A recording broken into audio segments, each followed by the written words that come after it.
If there's one sector that's really gotten the animal spirits going the last few years, it's been in EVs or electric vehicles, partly because of the massive success with Tesla. So everyone's looking for the next potential Tesla.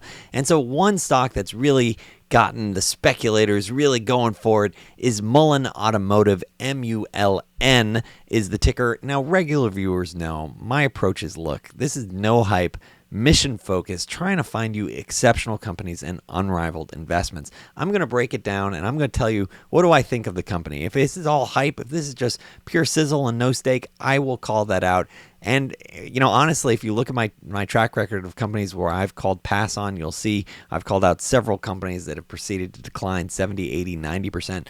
So let's dive into Mullen Automotive and see, is this just pure speculative fervor, or is there something to it?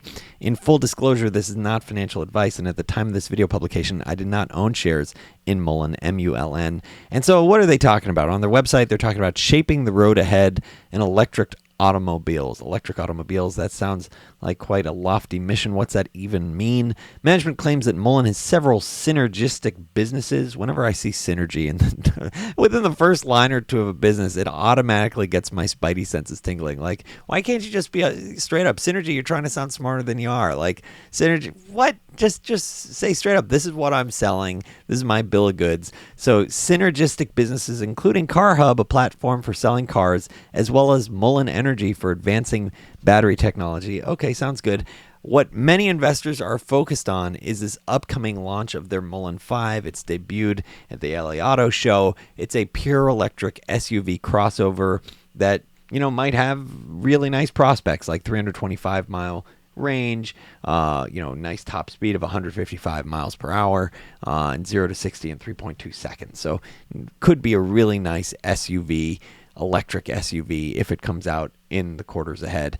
Now, in the near term, what management is focused on is the being on track to deliver the first EV cargo van fleet. You can see a picture of one below. And what's gotten some of the speculators excited is the prospect of a short squeeze. As you could see, based on various different sites, that they have a huge percentage short as a percentage of the float. So, hey, could you get a squeeze? And you also see some favorable news, like that they promoted John Taylor to the role of Senior Vice President of Global Manufacturing, and he previously was one of the first hires at Tesla, was one of the first 50 employees leading the Advanced Manufacturing Engineering Group. So maybe he could, sort of lay the foundation for helping them grow and scale over time.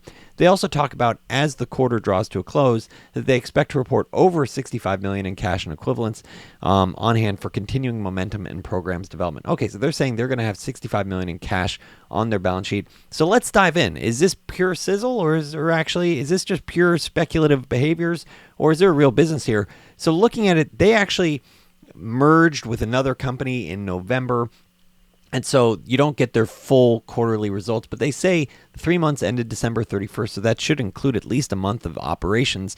And so you're looking at no revenue yet, so nothing's been shipped. You're seeing $13 million in general and administrative expenses and $1 million in R&D. And I'm like, what? You're spending so little on R&D for a website, this advanced battery technology, and launching a new car, and you have crazy interest expense.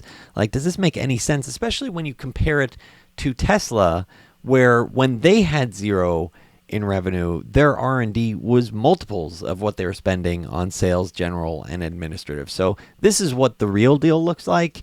I'm not so sure about these financials, but you know what? Maybe it's part of the process of coming public for them. So far, I've just seen so many red flags. I'm like, what's going on? Then I look at their 10K, or I look at one of the most recent filings. They talk about how their auditor has expressed substantial doubt about our ability to continue as going concern, i.e. they might just be gone soon. Like the going concern means, hey, will I still be in business? This is just sort of strikes me as pie in the sky, speculative idea. Then they talk about how they are in default on a loan. Now, maybe that's been remedied since then, and how they owe money to the IRS. This has so many red flags over it. And then I look and I see that it has around a $700 million market cap. I'm not sure exactly how that's calculated, but here it is, around $700 million market cap. for this company, and keep in mind, the share price has been going down over time. At one point, this was a $16 stock, which blows my mind. It's rallied significantly from a 52-cent low. It's now around 286. And so I'm looking at this, I'm just sort of blown away. And looking at what management has been doing, they've over time just been, it seems like the main business for Mullen Automotive isn't actually selling cars yet. It's really selling stock, because you could see management is just selling hundreds of thousands of dollars, millions of dollars worth of stock. As the stock prices continue drifting lower, they're still selling it hand over fist. You see, just in the last few days, the CEO has continued selling hundreds of thousands of shares. Talk about a vote of no confidence. At least that's what it looks like. I don't remember Elon Musk selling stock when times were tough. At least that's how I remember it. If you have a different take, I'd definitely love to hear it. And so I'm looking at all these things, and there are just so many red flags here that even if this does potentially become a success story later on, which I'm very skeptical of, just based on all these red flags, I would say, like, hey, if they're going to be successful and I'm going to start seeing the Mullen 5 driving around, where I live and driving everywhere you see it, the Mullen 5 cars, the Mullen, cargo vans, if I start seeing it, then I can reassess the thesis. And you know what? Maybe you have to pay a higher price. And that's the point. A lot of speculators love to go for things that haven't even proven themselves. It's okay to wait. You don't have to get the exact bottom tick. Why not remove the risk? See if the company has product market fit, if they actually have revenue, if they actually have a real business model.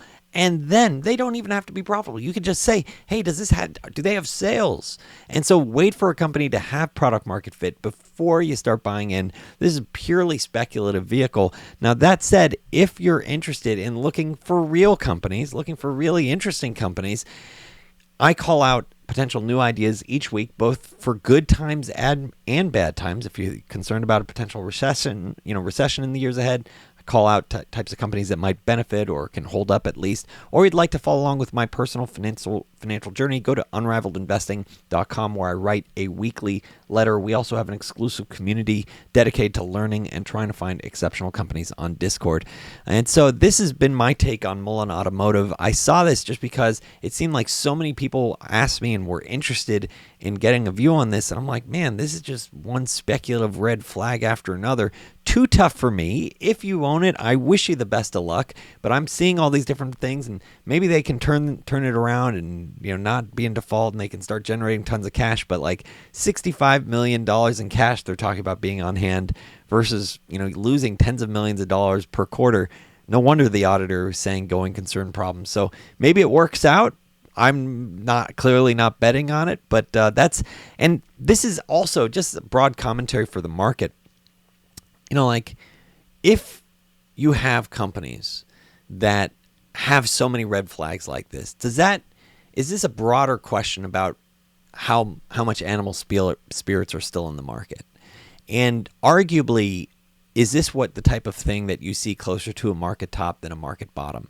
And I'm not saying that, hey, this is the market top or anything like that, but I am saying this is a data point for animal spirits. When you see things like this, company that doesn't have any revenue, being valued at hundreds of millions of dollars, the management just blowing out of stock, selling more stock than they've generated in revenue.